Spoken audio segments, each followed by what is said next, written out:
Hello दोस्तों, welcome back. Free circuit lab की new video में आपको स्वागत करता हूं।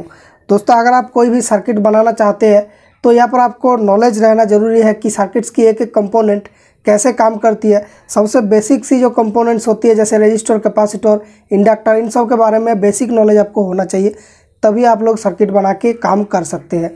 नहीं तो आप लोग अगर कोई डायग्राम देख के सर्किट तो बना लेंगे लेकिन ये काम नहीं करा तो आप इसको ट्रैवल शूट नहीं कर पाएंगे और ठीक नहीं कर पाएंगे। तो दोस्तों, बेसिक्स इलेक्ट्रॉनिक्स सीखने के लिए हमारे पास कुछ ऐप्स होते हैं, जैसे कि यहाँ पर देखिए प्रोटो नाम का एक सर्किट सिमुलेटर ऐप।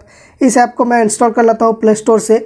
उसके बाद मैं आपको दिखाऊंगा कि इस ऐप को कैसे चलाना है, इसके अंदर कैसे आपको हर एक बेसिक नॉलेज सीखने को मौका मिलेगा। तो चलिए इस वीडियो को शुरू करते हैं।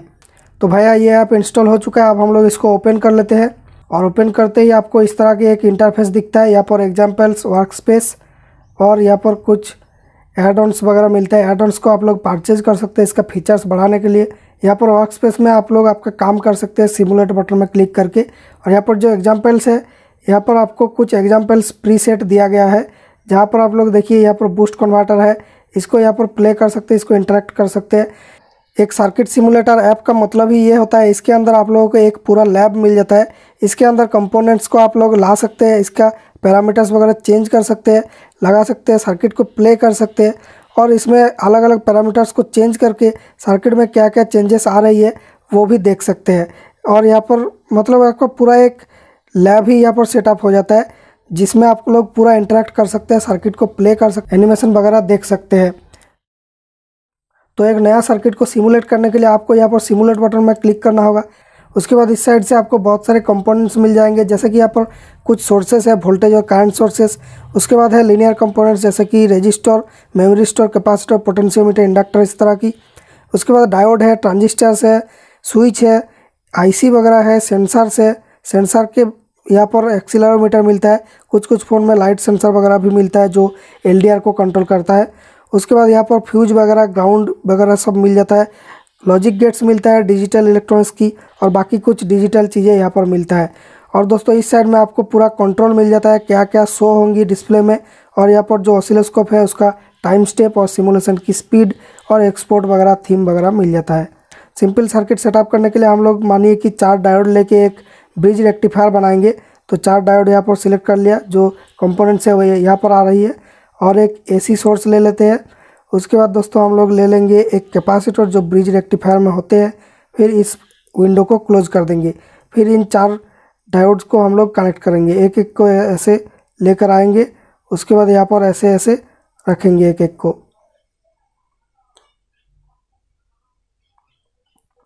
अब दोस्तों हमारा जो सोर्स है इसको हम लोग बीच में दे देते हैं, इसको थोड़ा सा रोटेट कर लेते हैं।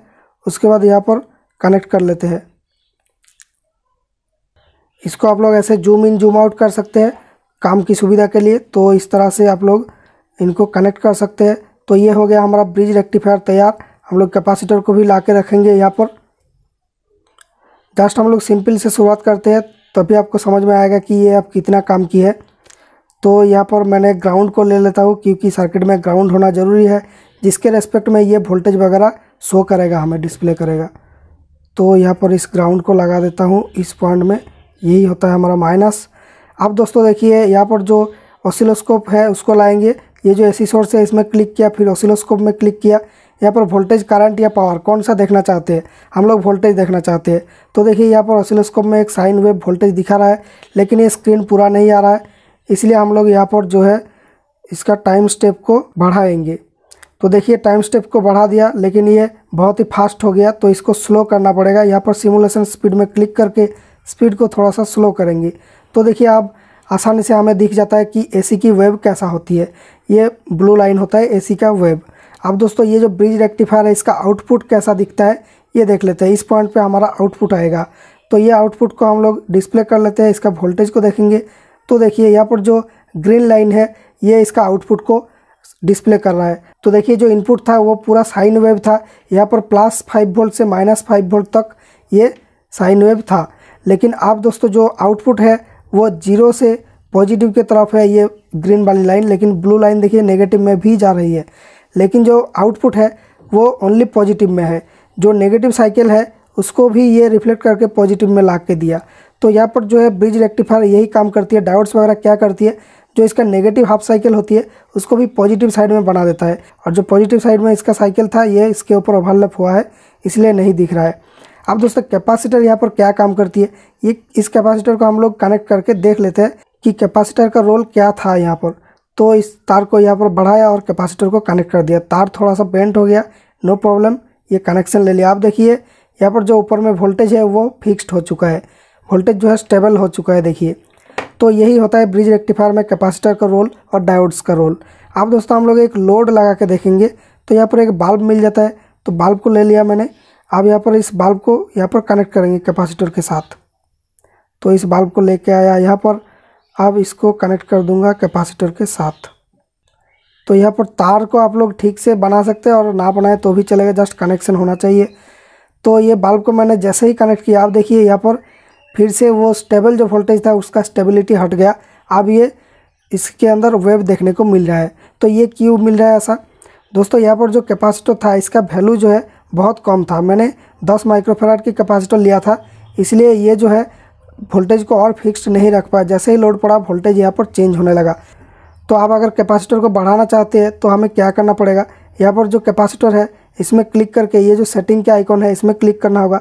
उसके बाद कैपेसिटेंस में क्लिक करके इसकी माइक्रोफैराड को हम लोग बढ़ा सकते हैं। तो देखिए जैसे जैसे माइक्रोफैराड को बढ़ाते जा रहा हूँ वैसे ही यहाँ पर जो आउटपुट है वो स्मूथ होने लगती है। आउटपुट है ग्रीन वाली लाइन।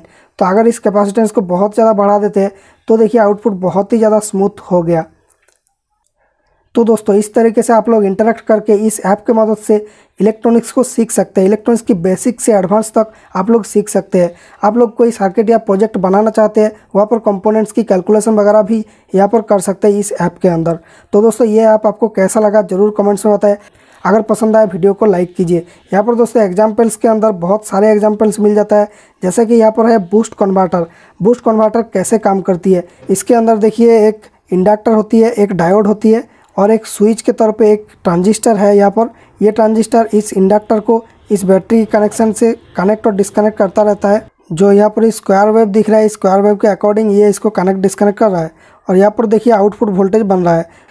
तो इनपुट में हमारा वोल्टेज था 5 वोल्ट और आउटपुट में देखिए 8.8 वोल्ट आ गया है। तो ये वोल्टेज को बूस्ट कर रहा है, 5 वोल्ट से 9 वोल्ट बना दिया। देखिए तो वोल्टेज को ये एक्चुअली बढ़ा रहा है, तो इसी को बोलते हैं बूस्ट कन्वर्टर। यहाँ पर दोस्तों इस ट्रांजिस्टर के इनपुट में जो स्विचिंग सिग्नल दिया जा रहा है इसको भी आप लोग चेंज करके मैनिपुलेट कर सकते हैं। सेटिंग बटन में क्लिक करके यहाँ पर देखिए फ्रीक्वेंसी वोल्टेज वगैरह चेंज कर सकते हैं। हम लोग ड्यूटी साइकिल चेंज करके इसका वोल्टेज को कम ज़्यादा कर सकते हैं। तो देखिए ड्यूटी साइकिल मैंने बढ़ा दिया, अब देखिए वोल्टेज थोड़ा सा घटने लग रहा है। ड्यूटी साइकिल 50% से ऊपर बढ़ाते हैं तो इसमें नेगेटिव प्रभाव आती है, और 0 से 50% करते हैं तो वोल्टेज बढ़ने लगता है। देखिए और 50% से ज़्यादा करेंगे तो वोल्टेज कम होने लगता है। देखिए धीरे धीरे ये लाइन डाउन जा रही है। तो दोस्तों इस तरीके से आप लोग बहुत सारे बेसिक सीख सकते हैं इलेक्ट्रॉनिक्स की। यहाँ पर बक कन्वर्टर की एग्जांपल दिया गया है और कई सारे कन्वर्टर्स की एग्जांपल यहाँ पर देखने को मिलता है। जैसे ये बक बूस्ट है, बूस्ट और बक दोनों को मिला के बक बूस्ट होता है। उसके बाद CU के कन्वर्टर होती है, ये नेगेटिव वोल्टेज बनाने के लिए होती है।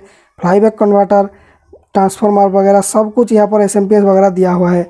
तो दोस्तों ये ऐप अगर आपको पसंद आया तो इस ऐप को आप लोग खरीद भी सकते हैं, और यहाँ पर प्ले स्टोर में डाउनलोड करने के लिए प्ले स्टोर में जाके आप लोग प्रोटो नाम का एप्लीकेशन सर्च करना, तभी आपको मिल जाएगा ये ऐप। दोस्तों ये वीडियो कैसा लगा कौन से बताए। वीडियो पसंद आया तो वीडियो को लाइक कीजिए, फ्रेंड्स के साथ शेयर कर सकते हैं। अगर इस तरह के कंटेंट और इलेक्ट्रॉनिक्स की नॉलेजेबल वीडियोस देखना पसंद है तो हमारे चैनल को सब्सक्राइब कीजिए। दोस्तों thank you for watching, see you in my next video with a fresh and new idea.